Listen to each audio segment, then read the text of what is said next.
സമയം 6:16. ഇന്നത്തെ ദിവസം നമ്മൾ അരിയാഹാരം എന്ന് പറയുന്ന കഴിച്ചിട്ടില്ല. രാവിലെ 2 ബിസ്ക്കറ്റും 1 കുപ്പി വെള്ളവും കുടിക്കുക. അതിർത്തി ഭാഷയാണെന്നുള്ളതുകൊണ്ട് അത് ഇടയ്ക്ക് നിർത്തിയിട്ട് മുമ്പേ നമ്മൾ കണ്ടില്ല, ഇതുപോലത്തെ വയ്യാവേലൊന്നും ഉണ്ടാകാതിരിക്കാൻ വേണ്ടിയാ. ഈ അതിർത്തി കഴിഞ്ഞാൽ പിന്നെ കുഴപ്പമില്ല. ഒന്നാം നമ്മൾ സ്ക്വാഡില്ല. അതെ, അത് ഈ പിന്നെ ലിക്കർ കൊടുത്ത് ഇത് ട്രാൻസ്പോർട്ട് ചെയ്യുന്നുള്ള പ്രശ്നമാണ്. അല്ലാണ്ടെങ്കിൽ നമ്മൾ നിർത്തായിരുന്നു എങ്ങനെയും കടകൾ. ഇപ്പൊ അണ്ണനാണ് വെള്ളം കുടിക്കാൻ പോയി നിർത്താതെ വന്നപ്പോഴാണ് അമ്മാരിൽ അവിടെ പിടിച്ച് നാടകം കളിച്ചത്. ഓരോരോ അവസ്ഥകളെ ഇപ്പൊ നോക്കിയാൽ നല്ല മഴ പെയ്യുന്നുണ്ടല്ലേ. അല്ലേ മഴ പ്രശ്നമാണോ?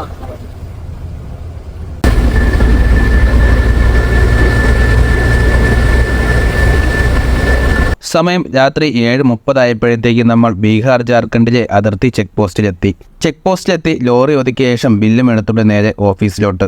ഇവിടെ വെച്ച് ഫാക്ടറിയിൽ വെച്ച് മാസ്റ്റർ വാൽവിൽ ലോക്ക് ചെയ്തിരുന്ന ഇലക്ട്രോണിക് GPS ലോക്ക് അഴിച്ച് എടുത്തു. ചെക്കിങ്ങിന് ശേഷം ബില്ലെല്ലാം തിരിച്ചു കിട്ടിയ ശേഷം നമ്മൾ വീണ്ടും അവിടെ നിന്ന് യാത്ര തുടങ്ങി. ജാർഖണ്ഡിലൂടെ കുറച്ചു ദൂരം ഓടിയ ശേഷം നല്ലൊരു ഹോട്ടൽ നോക്കി വണ്ടി ഒതുക്കി. ഇന്നത്തെ യാത്ര നമ്മളിവിടെ അവസാനിപ്പിക്കുകയാണ്. ഇവിടെയാണ് നമ്മളിന്ന് ഫുഡ് കഴിച്ച് കിടന്നുറങ്ങാൻ പോകുന്നത്. ഇന്നത്തെ ദിവസത്തെ യാത്ര ഇഷ്ടപ്പെട്ടെങ്കിൽ വീഡിയോ ലൈക്ക് ചെയ്യാനും സബ്സ്ക്രൈബ് ചെയ്യാനും സപ്പോർട്ട് ചെയ്യാനും മറക്കരുത്. നാളെ ജാർഖണ്ഡിലൂടെയുള്ള യാത്രകളും കാഴ്ചകളും പുതിയ വിശേഷങ്ങളുമായിട്ട് പുതിയൊരു വീഡിയോയിൽ വീണ്ടും കാണാം.